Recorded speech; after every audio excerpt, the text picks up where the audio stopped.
Welcome to the Achieve Workplace Culture podcast, where Wendy, Chris, and Eric explore the latest news stories, their work, and trends for creating and maintaining a healthy workplace culture. Welcome to episode 37 of the Achieve Workplace Culture podcast, where we talk about all kinds of things related to workplace culture, and we make the case that if you're not paying attention to culture as part of your strategy, you're going to miss out on all kinds of opportunities. Today, we want to think about what it means to create the kind of workplace where people can have safe conversations about potentially polarizing topics. We're just coming off the U.S. election. There's still lots of things in the media about the U.S. election and what's going to be changing. We know that that's on the top of people's minds, as well as other kinds of topics that just seem to arise on a day-to-day basis that could be potentially polarizing. So we wanted to take a look at that and think together, what do we do? How do we create the kind of workplace where people can safely talk about the things that matter to them, that they value? So that's what we're going to do today here. But Before we dive in, how are you folks doing? Chris, Wendy? I'm doing excellent. I'm really excited about this conversation that we're going to have today. And I had a chance I do a lot of good thinking when I'm moving. So particularly when I'm exercising, and I had a window of time, so I was able to get into the gym over the lunch hour and get a little workout in, which got the juices flowing a little bit. So nice. I'm feeling ready for the conversation and excited just to be here. It's a Monday, and I'm pretty excited about it. Yeah. Cool. Yeah, I'm doing well. I'm ready to dive into the conversation and see where it ends. Monday, or where it goes, I should say, not where it ends. Yeah, had a good weekend, feeling rested, energized for the week, and especially for this conversation. I think there's lots for us to explore. Yeah. Chris, your comment about exercise reminded me that I got to ride my scooter to work a little bit ago. And I just feel so happy when I ride my push scooter, not an electric scooter, just a push scooter down the hot sidewalk. I see all these people look at me and think, what's that middle-aged dude doing riding down the sidewalk on a scooter? And you get all these grins as you go by people. So yeah. It's a lot of fun. But the exercise really does tend to prompt thinking too. This is true. So polarizing topics, polarizing conversations. We just had a conversation just before this conversation, before we started our podcast here, where we were talking about, well, what is a polarizing topic? What is a polarizing conversation? So we're going to get into that in just a minute. I wanted to tell a quick story as a place to start as we get into the conversation. I was at a workshop quite a number of years ago now, where the facilitator was somebody who had worked in the American Civil Rights Movement, and talk about really difficult context to do training work, to work with people around really polarizing kinds of conversations where values were at play, where rights were at play.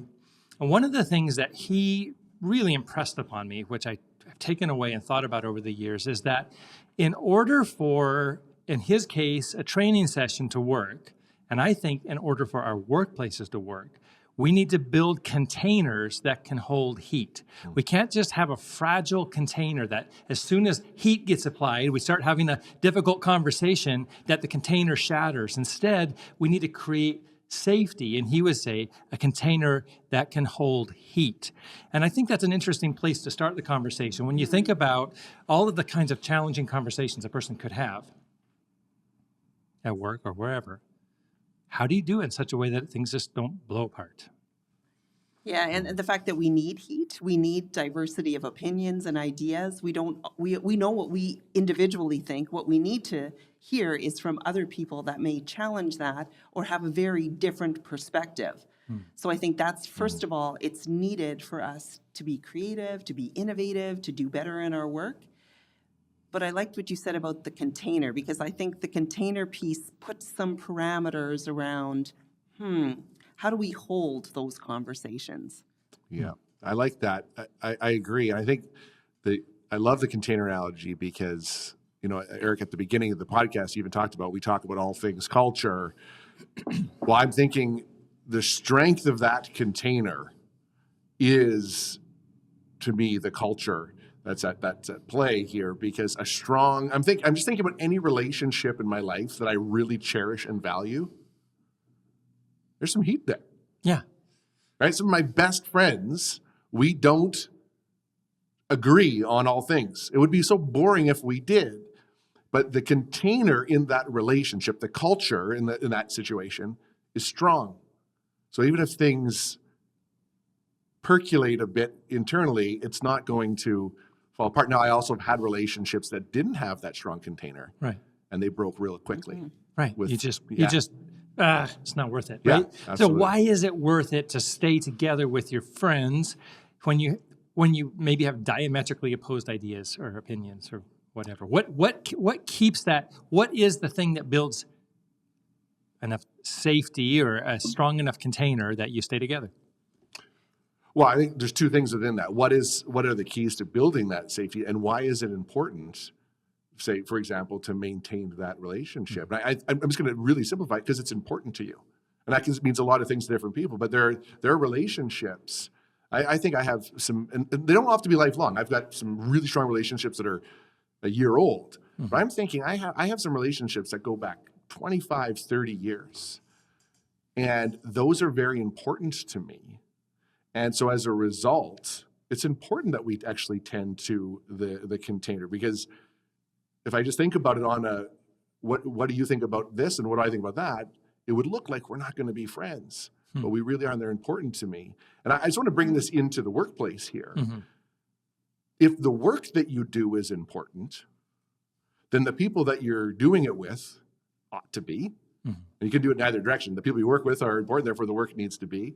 So as a result, we need to be paying attention to that container, because if we don't, not good stuff can happen. In particular in the place of work, because we don't go out and pick everybody that we work alongside of. Well, yes, Chris, that's very well said, because we are invested in each other. Sure. We need each other. And I think often in polarizing conversations, it's about one issue. You asked Chris, why stay in that relationship? Well, that's not the sum total of the relationship. That's not this person's view that is opposed to yours potentially is not the sum total of that person. It's one area where they think differently than you do.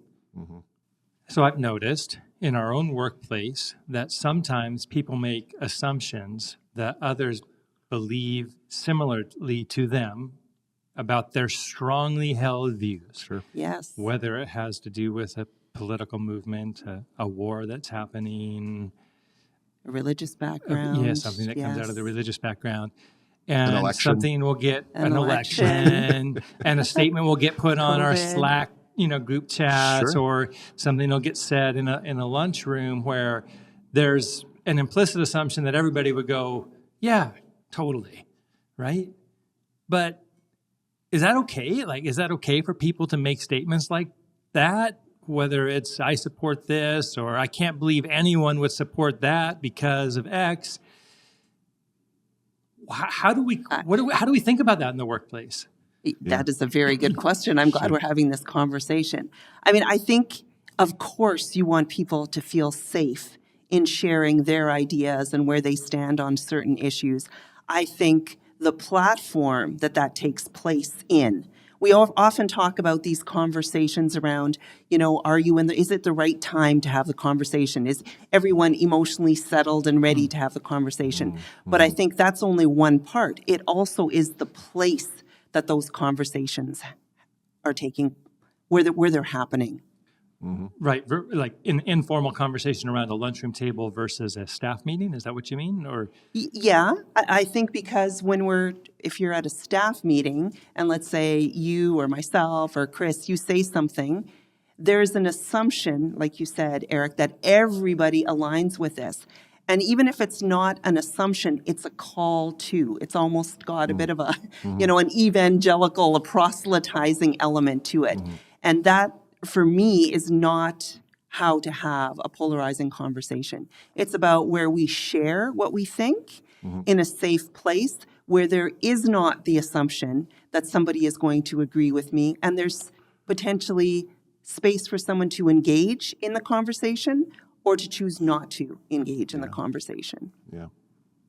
Yeah, I think you said something important there about the assumption piece. I think one of the things for myself, I've been connected with Achieve for a number of years, but really closely for about 7 years. And one of the things I've always appreciated as a trainer, as a staff member, is this overwhelming feeling of acceptance, right? Regardless of who you are, there's just this sense of it's you could just feel it when you're there, and which is great. So I think that's something we value as an organization. We want people to feel welcome, to feel accepted for who they are and how they are, which is excellent.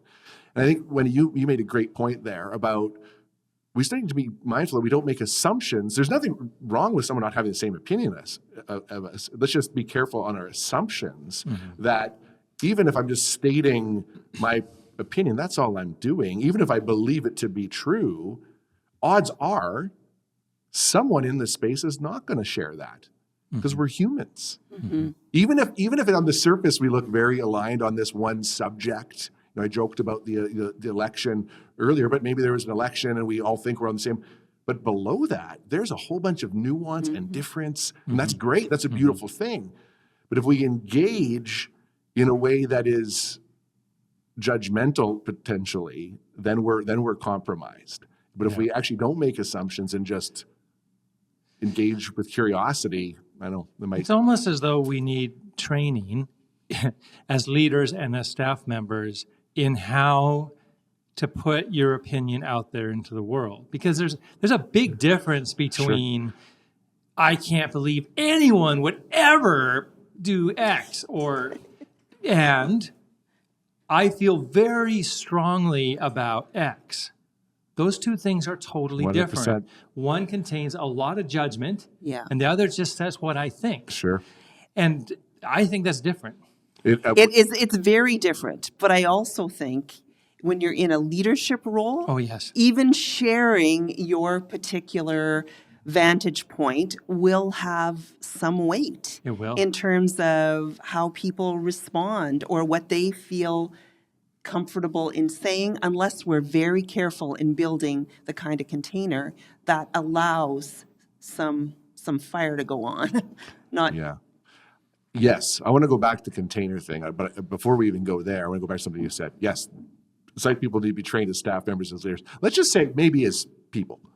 We could use some training on how to voice our opinions in a way that welcomes conversation as opposed to shutting it down. I think that's really what it comes down to. I think that idea of, I think we're at risk when we feel everyone's totally aligned on this matter or this issue, which again is true. That's just the intro. Now the details, right? The interweaving of everything, not everyone's going to agree. And that's the beauty. Going back to what I felt when I first started to learn about a chief and started to work with a chief, that was that. It wasn't this and that. It was regardless of what I think, what's your thoughts?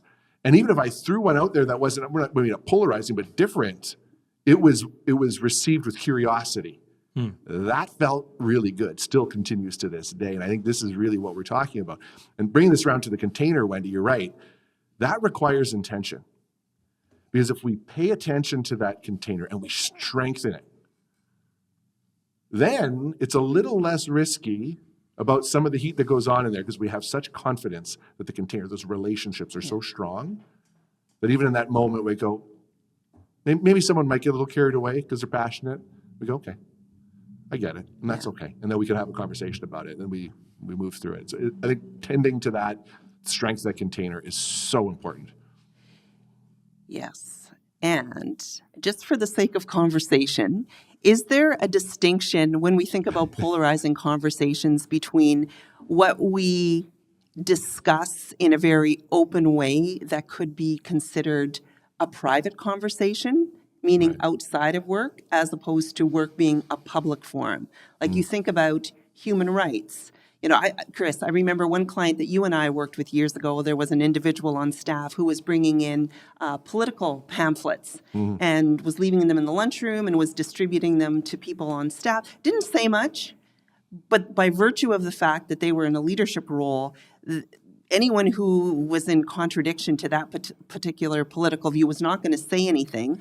And I know, I not only do I mean, I think very strongly about that, but human rights would say that's not the right arena for that to happen in. That's a privately held belief that you're bringing into a public forum, so to speak. I would be very curious to hear your responses in that regard. You go ahead, Eric. Well, I don't know how you don't bring your privately held belief. I'm with you. I don't know how. However, I also am not sure that it's a fabulous idea to bring pamphlets about your privately held belief into the workplace and suggest to others that they should believe like you. So what's the boundary line? To me, that feels like conversation that particular workplaces need to have. Right. That we can't come up with a hard and fast rule about it. Really, we can follow some principles around maybe a discussion that we're actually going to have here in our workplace coming up in about a month is with all staff to say, how do we talk? How would we like to talk together about difficult matters? What's okay and what's not okay? And I think that that's going to feel different depending on the team and the workplace. Yeah, interesting. So Wendy, I hear what you're saying, and this is truly just a kind of a fresh take on it for me. And I hear what you're getting at, and I grew up in a time that's private. That's a home conversation. You keep that to yourself. Well, the world's changing, and even what we're seeing in generation, people are much more open to sharing what was one. I would say my house, my parents never even say who was voting for who. Right. That was private within the house. Wow. Yeah. Okay. That's not what you're seeing most of the time in houses these days, and that's okay. I think this expectation, it's like, it's okay that you have a different political view than me, and that's fine. I think that's why we're seeing the amount of polarizing conversations that we're seeing. But it's not that we shouldn't be having the conversation, but it is how we have the conversation that's important. When we think about our workplaces, if we really want to create a respectful environment, do we shut those things down, or do we talk about how to do it in the best possible way? Yeah, I think we have to talk about it in the best possible way. And even as we're exploring this idea, I think the nuance between what's a personally held belief as opposed to a workplace issue that we might feel differently about. When I'm going into a personal conversation with somebody on staff who thinks very differently than I do, my vantage point should be curiosity and interest, and to learn why they feel so passionately about them, to open the door with a little bit of humility that I might learn something. I want to be open to it. I would like them to be interested in my perspective as well, but I don't need to change their particular, that's not the goal. Whereas when we're talking about something when it comes to, are we going to go paperless, let's say, in our workplace, that might be a polarizing conversation as well, based on very deeply held beliefs. But there we actually have to come to a consensus to move forward. So I think all conversations are not lumped into the same basket, so to speak. I agree, Wendy. And as you're saying this, I'm thinking, because we talked about where do you have the conversation? Is it a staff meeting? Well, if we're in a meeting, let's just say, planning for a podcast meeting. Well, what's the purpose of the meeting? What are we there to accomplish? Odds are, in this case, we're actually talking about polarizing conversations, so it might come up. But generally, if we start talking about politics in the meeting, we're probably not taking on the subject at hand, which means let's bring it to your culture now. Needs some tending to. It's like, do we focus on what we're there to do in those moments? Yes. You have that conversation elsewhere. So I think in a meeting, I'm sticking with that as an example. It could be anything else, but just as a meeting, if we're drifting off and we're talking about politics, we're probably not on unless we're strategists on or a political party, we're probably off topic of what we're there to accomplish anyway. Yeah, and you think about that in a larger organizational context, our mission is our mandate as an organization. And so part of that container is, yes, our values, but it really is focusing on what is our collective mission that we're focusing on. Yeah.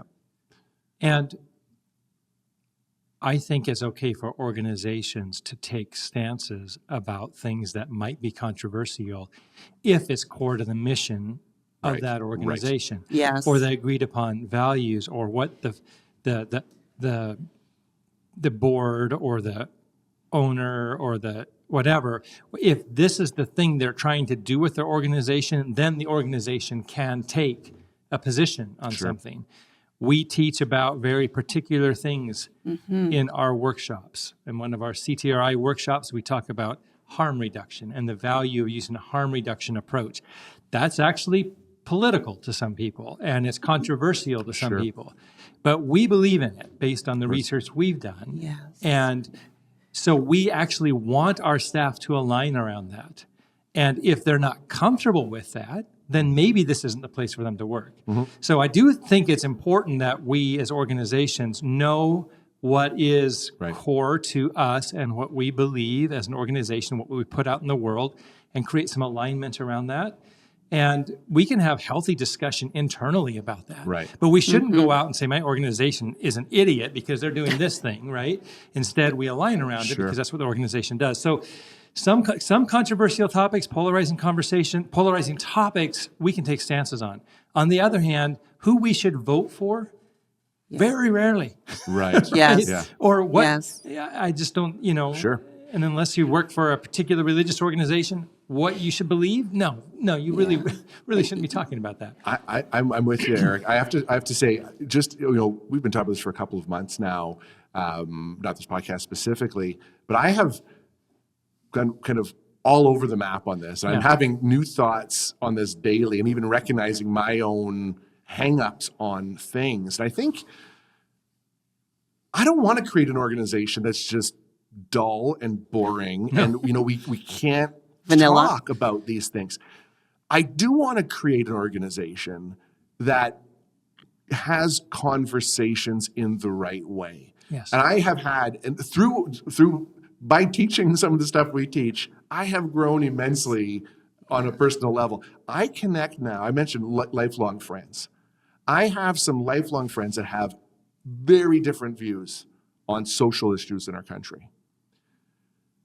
And about 4 years ago, for the first time, we had some issues we agreed we're not even going to touch it base anymore because we didn't like what it did to us. We'd be at each other's throats every time at a dinner party. We said, we did agree to disagree, which people would say, well, that's respectful. And then one night, I was with some friends, and the subjects were not supposed to come up came up. And instead of me giving them all the reasons they were wrong, I said, that's interesting. Can you tell me about that? I asked a curious question, and it just opened up conversation. That was really, really interesting. There was 2 topics that came up that night. And when I heard on one in particular, something I had a very strong belief in, I listened to, there was 2 individuals share what they said, it made sense to me. It didn't change my opinion overall, but it did make sense to me. And I was able to say, I see that. And on another subject, I got that in reverse. Someone said, I never really thought of it that way. Still don't agree with what they said, but I never saw it that way. And even as the night concluded, lifelong friend, like we're going back to like grade 4, he says this to me. He goes, he said, I have to admit, I threw a few curveballs in the conversation to see if I get the old Chris going. And he said, you didn't bite. He said, what's changed? And I said, I haven't been listening to you for years. I listened tonight, and what you said made sense. Now, we left understanding each other. Our opinions were still our opinions. Right. But what's changed now for me, when there is a polarizing issue in our country, those 2 individuals are some of the first people I call and say, hey, can you tell me about this? Help me understand the visceral hatred for this individual in politics. Right. And then I learned through it. Right. Doesn't change my opinion, but we have these. So when we agreed to disagree, that wasn't respectful. That was tolerating each other. That's tolerance, yeah. Now, that's a highly respectful relationship. I would say my relationship's stronger with these individuals, even though on the surface it looks like we are night and day, and we really aren't. Let's unpack what you just did. Instead of needing to come in and argue a position, Right. this or that, and positions that almost always have some sort of judgment in them, you're wrong, I'm right, you said, tell me more, which is shifting to a place of listening, to a place of curiosity, we would call that in the things that we teach and write about. So how do we do that in the workplace? Create a workplace where people are encouraged to shift their judgment to curiosity. Because if I think about the places where I feel safe enough to talk about the things that I really believe in and care about, it's where I think someone's going to listen to me. Right? Yeah. Just like you're saying, where somebody's actually going to listen, not just listen so they can argue better, but so they can actually listen and try to understand. And that takes some maturity in a relationship, and it takes maturity in our workplace. And I don't think we automatically get there. I really believe that for a group of people to work together well, they need to have some commitments to each other, a commitment to listening, a commitment to curiosity. And without that, we might accidentally do things well. Maybe people are modeling good behavior already, but chances are someplace it's going to fall apart. And so I know that we have decided here that we actually need to get more explicit. We've had explicit conversations in the past, but the organization grows and changes. People move in and out. We need to keep having those conversations, I think, in order to build that that container that holds heat. The other thing that we haven't talked about is the importance of just relationships and trust. Sure. As a way to create a place where you have heat. You've known these people since grade 4. Yeah. There's some history there, right? Sure. There's some trust that goes back a long time. That's right. And I think maybe that we need to think about that in our workplace too, from a relationship perspective. Yeah. that you have some emotional investment in the other person. I used that phrase before. Right. Yeah. And I think that when we have these conversations at work, we talk about listening and curiosity, but we often don't define what does curiosity mean. And listening, Chris, you gave a great example of asking a question. I think question asking is a skill that we all could enhance. And that then leads to listening. Sure. And to curiosity, but we don't define what that actually entails. Sure. Yeah. Interesting fact on that. It is asking questions. There's two things. Also a regulation tactic for me. Yeah. It helps regulate me. And I was actually this is a bit of an aside that's related to this.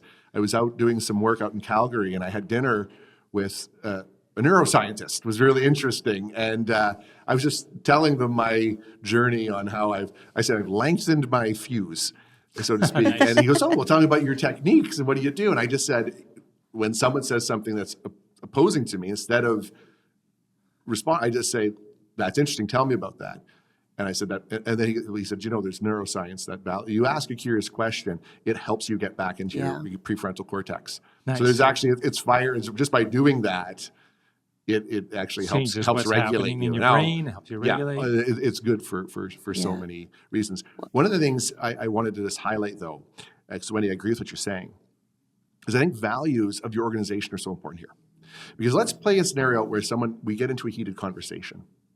Maybe you and I disagree, as an example, on something, and I get a little bit carried away.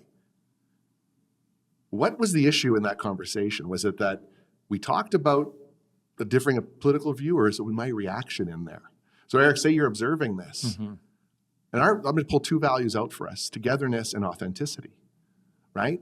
So by me, if I was to get upset and shut the conversation down, that's not a congruent behavior, regardless of what I was actually saying, even if you agreed. Right. And it would be important for you as a leader to say, Chris, I noticed in an exchange with Wendy, you didn't hear what she had to say. Can you help me understand how that's aligned with our value of togetherness and actually being authentic? Good point. So let's address that behavior as opposed to just shutting down that conversation. Right. I think that's a key piece. And the injection of emotions is the biggest derailer of any kind of conversations. In our difficult conversations training, we talk about a difficult conversation is where perspectives are different. Emotions naturally run high, and the stakes are also consequential. And so by virtue of how we respond in the conversation, we can make the stakes high. Yes, we can.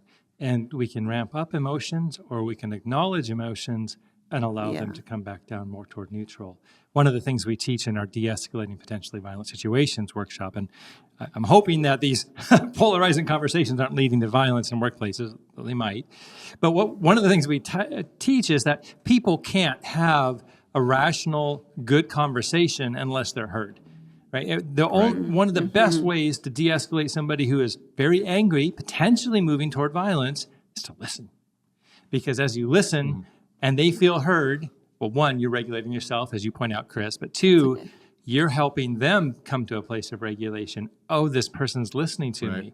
They're not going to judge me and push me off to the side. When people get angry, it's often because they don't feel heard. And so if we can teach ourselves and others to listen in our responses, and sometimes to acknowledge what we say, I can see this is deeply held for you, that you care deeply about this, that this really matters to you.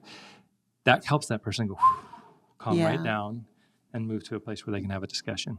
And then they're responding to your question, which also pulls them out of their emotion so that they can start to think and to formulate, what do I want to say in response to that?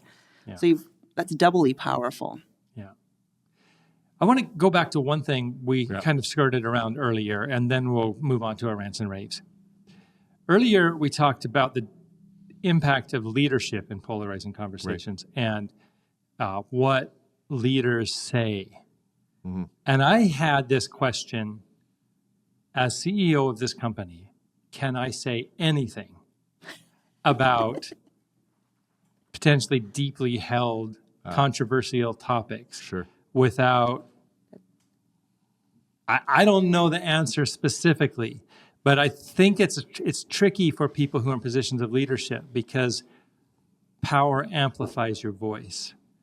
And if I say, oh man, I really, really hope so-and-so doesn't get into power, or I really believe strongly about this, does that make it so that somebody who has a different opinion than mine feels like they can't speak up because of my position of power? Even if I would want them to be able to speak up, even if I try to be a listener and be safe.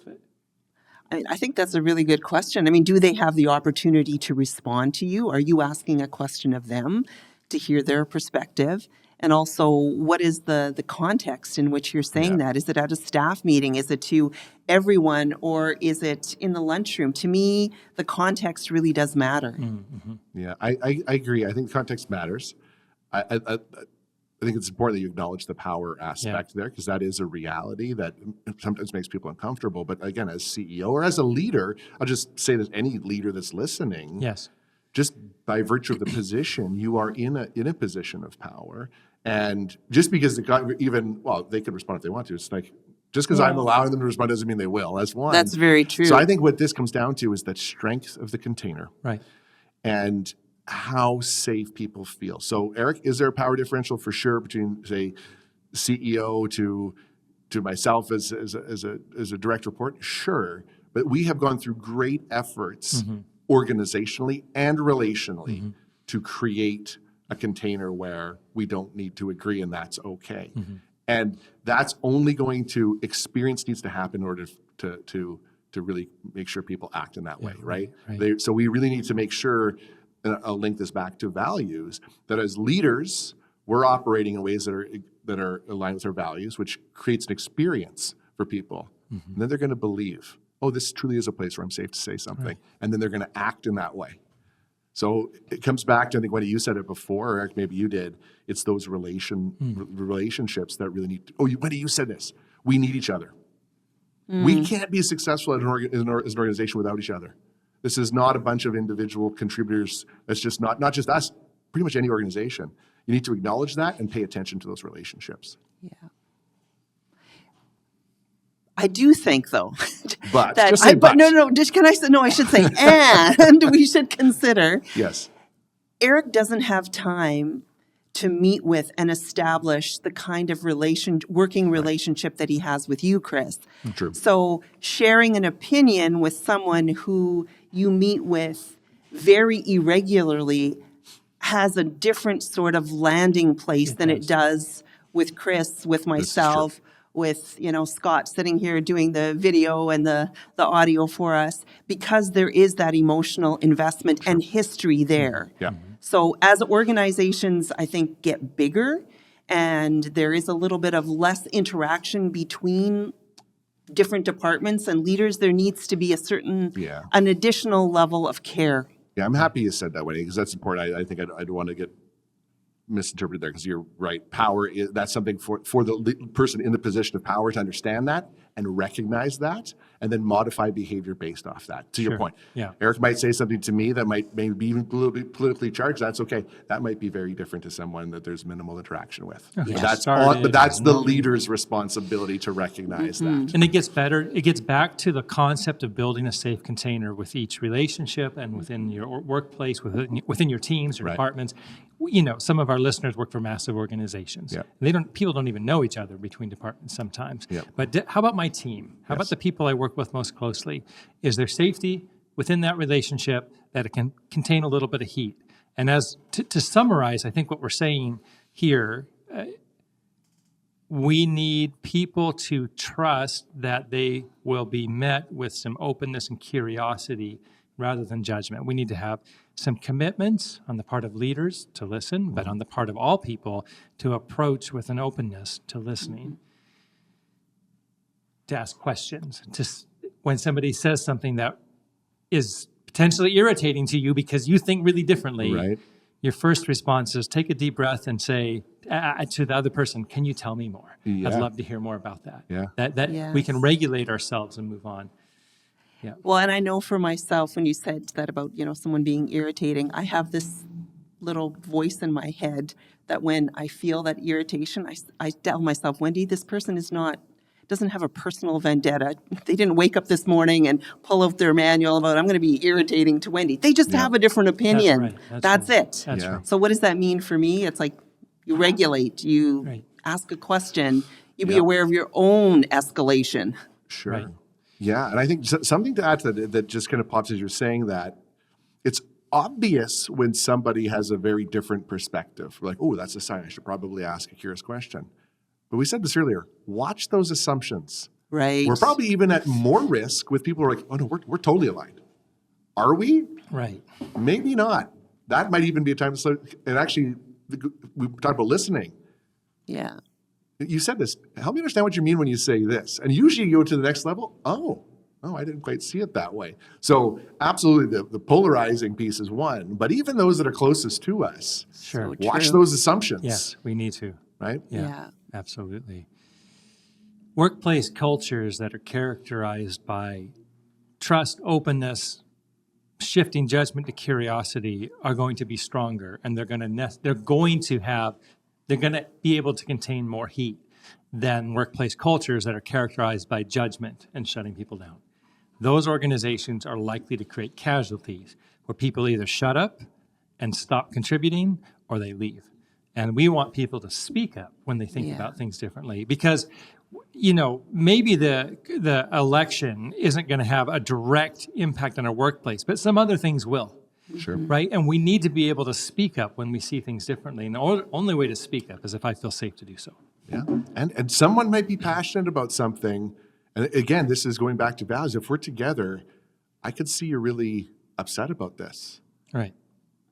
How are you doing? Maybe right now what that person needs is not a deep conversation on what's going on in the political landscape. There might be something at play. And don't we want to be able to be there for each other? Right? I think that's it. I don't say shut them down, but it's how we have them, Right. so we can build those relationships. No, I think that's a really good point, because by virtue of the fact that these are polarizing conversations, they mean that they come from a deeply held conviction, value, belief system. Right. And there's nothing wrong with that. Right. It's actually good. Yeah, it's hard to swallow sometimes. It's a different opinion, though. Yeah. For sure. Hey, we're at that part of the podcast where it's time to do some rants and raves.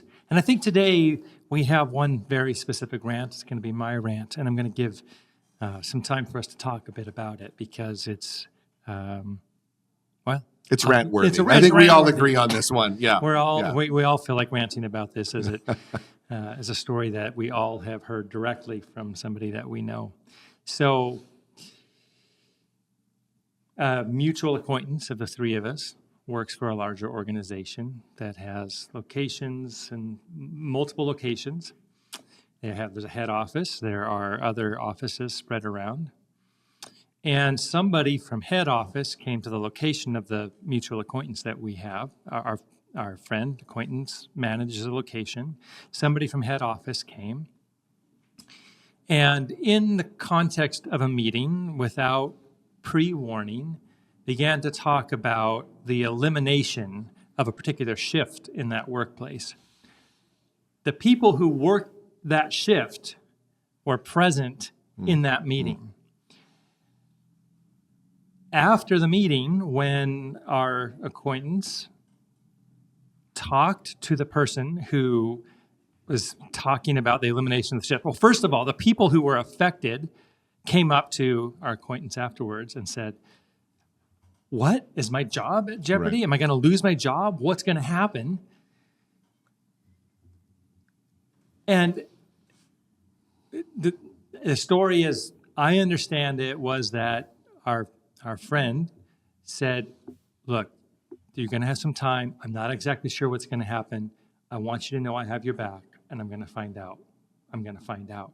That's a rave, by the way. That kind of response was very good. But I can't quite believe the lack of sensitivity for somebody from a head office to come into a location and say, "Oh, and we might eliminate these shifts," Right. with the people who work those shifts in the room, who maybe have been working those shifts for decades. Right. What? Yeah, it's not a shift, it's a group of people.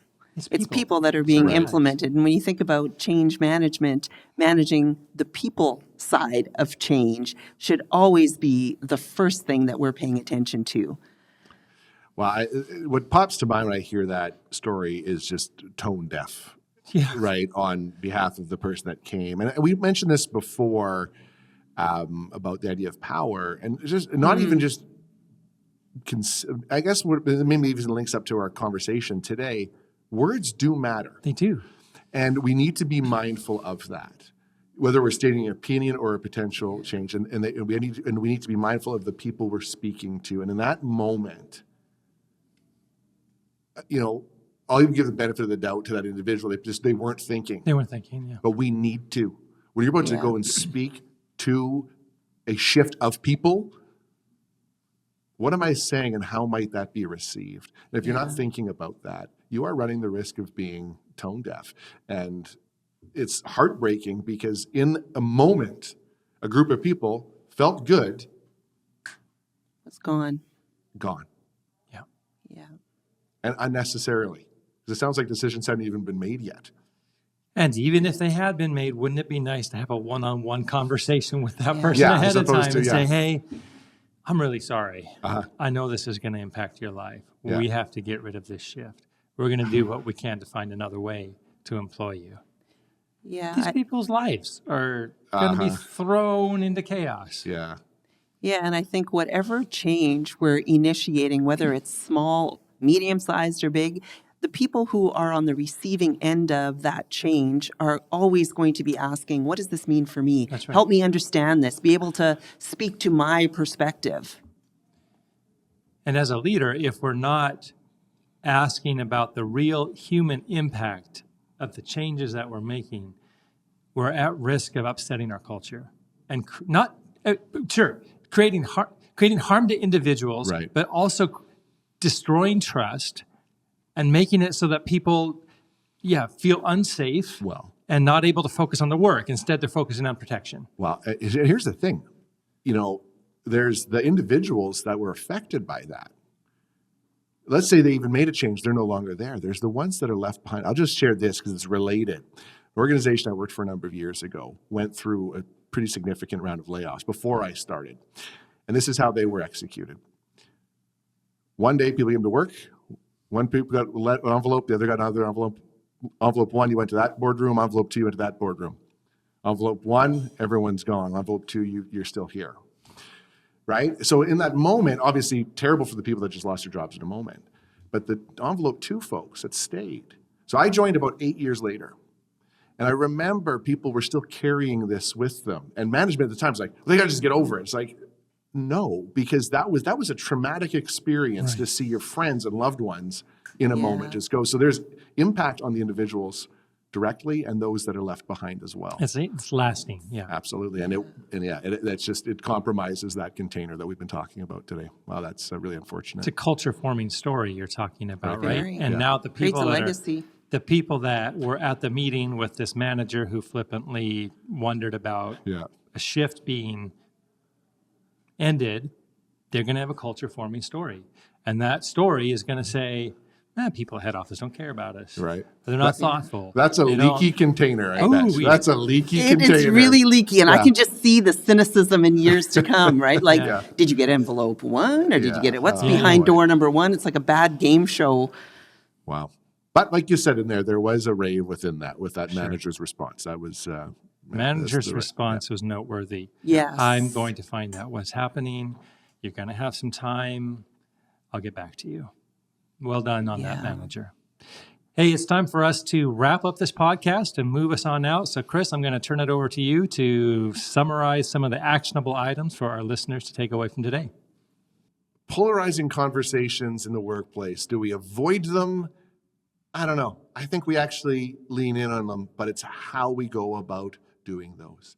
We've got people coming to work. We want them to bring their whole selves to work. Well, they're going to bring their beliefs with them, but it's how do we engage with each other that's critical.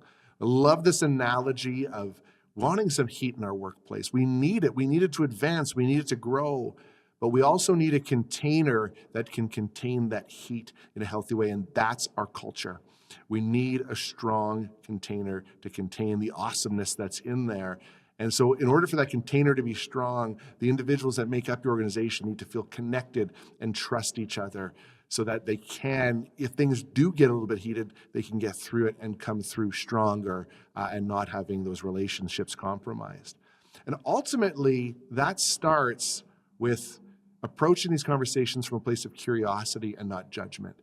We have to watch our assumptions. Something we say here at Achieve, we even have shirts made up that says it. We need to shift our judgment to curiosity, because even if that perspective is one I don't agree with, in order to really make sure that individual feels respected, we need to try our best to understand them. And what you generally can find when you do get there, at least by understanding them, doesn't mean you agree, but you can move forward together from a place of understanding, and that is so important. Listen, folks, it all starts with a strong container. I love that analogy. And if you want help strengthening your container, even just determining how strong it is, reach out to us. We have a cultural assessment starter kit, which gives you a lot of tools to assess where you're at today and even start you on a road to culture transformation. So we encourage you to reach out to that. I think look in the show notes. It'll be posted there. But also follow us on LinkedIn. Follow Achieve, but also follow Eric, Wendy, and I. Always have interesting things to share on LinkedIn. And that's another pathway to stay connected with us. And of course, you can always subscribe to our newsletter. Thank you so much for taking the time to listen today. And again, reach out to us. Let us know what you want to hear, what's resonating with you, and what's not. Until next month, take care, and we'll see you again.